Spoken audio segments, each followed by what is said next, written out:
بسم الله الرحمن الرحيم. يا أيها المزمل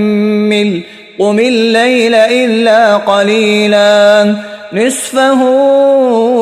أو انقص منه قليلا أو زد عليه ورتل القرآن ترتيلا إنا سنلقي عليك قولا ثقيلا إن ناشئة الليل هي أشد وطئا وأقوم قيلا إن لك في النهار سبحا طويلا واذكر اسم ربك وتبتل إليه تبتيلا رب المشرق والمغرب لا إله إلا هو فاتخذه وكيلا واصبر على ما يقولون واهجرهم هجرا جميلا وذرني والمكذبين أولي النعمة ومهلهم قليلا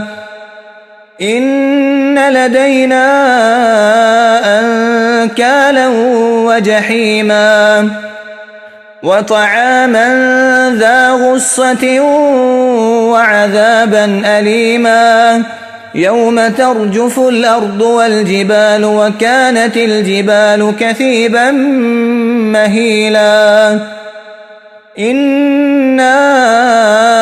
أرسلنا إليكم رسولا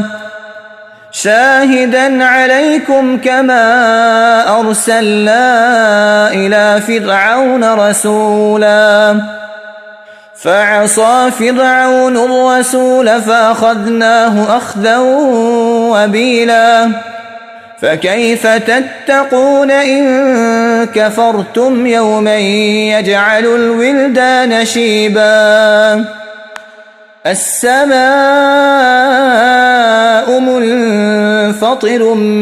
به كان وعده مفعولا إن هذه تذكرة فمن شاء اتخذ إلى ربه سبيلا إن ربك يعلم أنك تقوم أدنى من ثلثي الليل ونصفه وثلثه وطائفة من الذين معك والله يقدر الليل والنهار علم أن لن تحصوه فتاب عليكم فقرؤوا ما تيسر من القرآن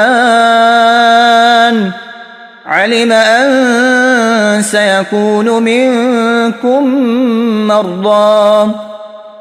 وآخرون يضربون في الأرض يبتغون من فضل الله وآخرون يقاتلون في سبيل الله فاقرؤوا ما تيسر منه وأقيموا الصلاة وآتوا الزكاة وأقرضوا الله قرضا حسنا وما تقدموا لأنفسكم من خير تجدوه عند الله هو خيرا وأعظم أجرا واستغفروا الله إن الله غفور رحيم.